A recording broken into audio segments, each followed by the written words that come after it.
There are moments in the history of the universe, rare, deeply uncomfortable moments, when every advanced civilization suddenly realizes it has been doing everything wrong. This was one of those moments. My name is Vreth-Solaan, Senior Analyst of the Galactic Combat Research Division. I have spent 400 years studying warfare. 400 years. I have analyzed every battle record, every combat log, every post-war autopsy report across 62 star systems. I have interviewed generals who reduced moons to debris. I have sat across from warlords who commanded fleets so large they cast shadows over planets. And not once, not in 4 centuries of obsessive, sleep-deprived, deeply unhealthy dedication, did I witness anything like what happened on the third moon of Prigos 7. On a Tuesday. Yes, a Tuesday. The Vorkai, of course, initiated it. They always do. 4-armed, 700-year-old warrior culture, and an absolutely insufferable habit of reminding everyone, at every diplomatic summit, that they had been perfecting combat since before most species had discovered fire. Their champion, Duun-Varek, was the apex of 9 centuries of refinement, genetic optimization, extreme physical conditioning, neural acceleration implants, and something called the soul thorn discipline, which I had long suspected was simply a poetic way of saying exceptionally good at violence. I was not entirely wrong.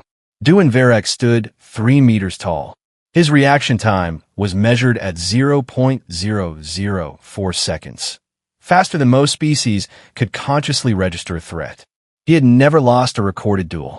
17 wars had ended simply because he stepped onto a battlefield and waited. No one ever made him wait long. His armor, Vrale skin plating, was a legendary artifact. It had taken 400 master craftsmen working in generational succession, 912 years to complete. 912 years. Pause there for a moment. 9 centuries of dedication. Parents teaching children. Children teaching grandchildren. An unbroken chain of obsession forged into a single masterpiece of war. It was not just armor. It was cultural religion made physical. And then the humans arrived. Now, context matters. Context is the only reason I have not resigned and taken up asteroid farming. Humans have been members of the Galactic Assembly for 11 years. 11. The Vorkai had rivalries older than that. Half the senior council still mispronounced Earth, partly out of arrogance, partly because the soft-titch sound required tongue flexibility most species simply did not possess. Humans were invited to the Prigos Accord not out of respect, but caution. Recently, on the Outer Rim, they had resolved the territorial conflict involving 3 warships, a debris field, and what survivors described as an unreasonable amount of creativity. The official details were classified. The psychological trauma reports were not. So we gathered beneath the bruised purple sky of Prigos 7's third moon. The arena lights cut sharp white columns into the dust-filled air. Delegations from 40 species watched in tense anticipation. Duun-Varek entered first. The ground trembled beneath each step. That is not metaphor. The seismic monitors confirmed it. The Vorkai delegation began their victory hymn, a low, grinding resonance that sounded like tectonic plates arguing. Across the arena, betting quietly began. Several minor species activated medical drones in advance. And then the human delegation sent forward their representative. Her name was Mira Voss. By human standards, she was unremarkable. Average height, short dark hair, calm posture. She walked onto the arena floor with her hands in her jacket pockets. Our analysts immediately split into 2 camps. Supreme confidence or catastrophic misunderstanding. She wore no visible armor, carried no ceremonial weapon, no exoskeleton, no augmentation rigs. She was chewing something. Chewing. Duun-Varek regarded her the way a continent might regard a particularly ambitious insect. Human, he said in the universal tongue, his voice reverberating like distant artillery. Do you comprehend what stands before you? Mira Voss stopped chewing. She looked up at him, tilted her head slightly. Then she smiled. Yeah, she said quietly. Do you? The arena went silent. Not quiet. Silent. And somewhere inside my 4 centuries of combat analysis, beneath the data, the probabilities, the predictive models, something ancient and instinctive began screaming. Because Duun-Varek had prepared for strength. He had prepared for speed. He had prepared for technology. He had not prepared for whatever that smile meant. I have a confession to make. When Mira Voss smiled at Duun-Varek, I laughed. Not loudly, not proudly, just a small, nervous sound, the kind a sentient being makes when it senses, on a deeply biological level, that something profoundly unexpected is about to unfold, and survival instincts haven't yet decided whether to categorize it as comedy or catastrophe. My colleague, Vreth-Solaan, who had been calmly recording the event beside me, quietly lowered his data device. That alone should have warned us. Duun-Varek did not laugh. Duun-Varek did not smile. In 900 years of recorded combat, no one had ever spoken to him like that. His 7 augmented neural processors visibly recalibrated, each attempting to determine whether Mira's words constituted an insult, a challenge, or some undocumented human ritual involving misplaced confidence. He chose insult. In hindsight, it was the most logical conclusion available to him. It was also the worst possible decision. He moved. And precision matters here, because precision is the only dignity I have left. Duun-Varek's opening strike had ended 17 previous duels. A forward lunge. Simple, efficient, devastating. 300 kilograms of engineered muscle accelerating fast enough to compress the air into a visible pressure ripple. Every opponent had fallen within the first second. He crossed the arena in less than that. Mira Voss was not there when he arrived. Not she dodged.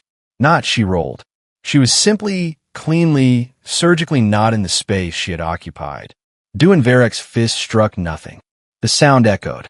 The Vorkai delegation stopped humming. What followed lasted exactly 47 seconds.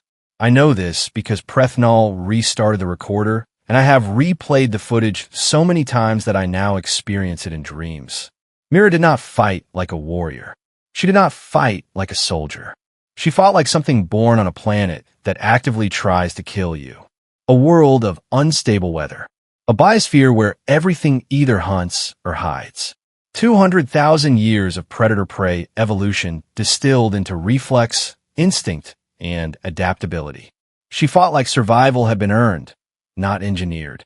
Every time Duun-Varek struck, she was already repositioning, never retreating, never panicking, just adjusting, redirecting, letting him commit fully to movements optimized for dominance, then exploiting them with surgical precision. She used his mass against him. She used his armor's rigidity against him. At one point, analyzed frame by 12 senior tacticians, she used the arena wall against him in a manner that defied 3 established models of kinetic prediction. At the 31-second mark, Duun-Varek was on one knee. At the 47-second mark, he was on his back, flat, staring at the bruised sky. Mira Voss crouched beside him, her forearm resting lightly across his throat. Not pressing, not threatening, just present.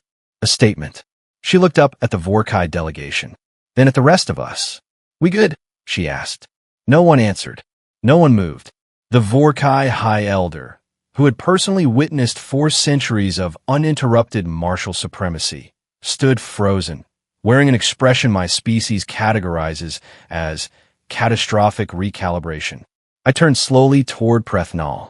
400 years, I said quietly. Yes, he replied. They've been here 11.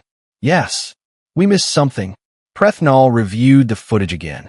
Mira was already standing, brushing dust from her jacket. Calm, composed, still chewing, as if dismantling 9 centuries of galactic military achievement was something one did between snacks. We missed everything, he said. On the arena floor, Duun-Varek did not rise immediately. Not from weakness, from understanding. There was something new in his expression. Recognition. Respect. Mira extended her hand.